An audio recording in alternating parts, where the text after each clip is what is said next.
Hello everyone, সবাইকে জানাচ্ছি good morning. কেমন আছো তোমরা সবাই? আশা করছি খুব ভালো আছো। আমিও কিন্তু খুব ভালো আছি। দেখো সকাল সকাল উঠে পড়েছি, আর এই যে দেখো ব্রাশ হাতে নিয়ে বেরিয়ে পড়েছি। যেহেতু দাঁত তো ব্রাশ করতেই হবে বলো, এখনও কিছুই করিনি, জাস্ট বিছানাও তুলিনি। ঘুম থেকে উঠে একদম ব্রাশ নিয়ে বেরিয়ে গেছি। দেখো মা কিন্তু কাজ করছে। আর আজকে কিন্তু ঠান্ডা বেশ পড়েছে। আমি এদিক ওদিক তাকিয়ে দেখছিলাম যে আকাশে মেঘ আছে কিনা। এই 4-5 দিন ধরে তো রোদ ওঠেইনি, আর আজকে উঠবে বলে মনে হচ্ছে না। দেখো তারপরে ছাদে চলে এসেছি। চলো তোমাদের আমার ফুল গাছগুলো দেখাই। এই দেখো, এইটা গোলাপি রঙের চন্দ্রমল্লিকা দেখতে পাচ্ছ। এটা কিন্তু আমি বাজার থেকে কিনেছিলাম, হরিপুর থেকে 10 টাকা দিয়ে কিনেছিলাম। এখন খুব সুন্দর ফুল ফুটেছে। আর আজকে কিন্তু আমি খুব সকাল সকাল উঠেছি জানো তো। এই যে দেখো কটা সূর্যমুখীর বীজ নিয়ে এসেছিলাম, একটা জামাইবাবু দিয়েছে। তো ভাবছি বীজগুলো আজকে পুঁতে দেবো।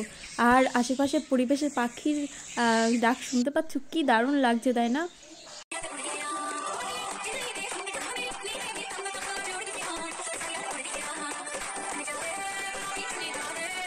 আর তোমরা তো দেখলেই আমি রিলস বানাচ্ছিলাম। দুপুরবেলায় কিন্তু আমি একটু শাড়ি পরেছিলাম, সেজেছিলাম। তারপরে মাসিমণি এসেছিলো, মেসোমশাই এসেছিলো, একটা বোনও এসেছিলো।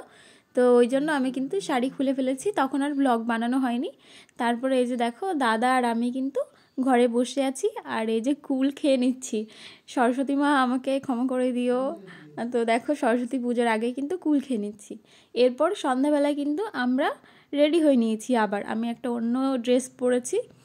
দেখো পল্লবীরা একটু পরে যাবে, আমাদের একটা নিমন্ত্রণ আছে, তো তো সেখানেই যাব আমরা। আর নিমন্ত্রণটা হচ্ছে খরচ বাড়িতে। তো আমরা এখন শ্রাদ্ধ বাড়িতে যাব খেতে, মায়ের জন্য ওয়েট করছি। দেখো আমরা কিন্তু চলে এসেছি। আর জানো তো এখানে খুব ভিড় ছিল, মানে অনেক লোকের নিমন্ত্রণ ছিল। অনেকক্ষণ পরে আমরা জায়গা পেয়েছি, মা আর আমি কিন্তু বসে পড়েছি খেতে। বন্ধুরা তাহলে আজকের ভিডিওটা কিন্তু এখানে শেষ করছি। দেখা হবে তোমাদের সাথে নেক্সট ব্লগে। সবাই ভালো থেকো।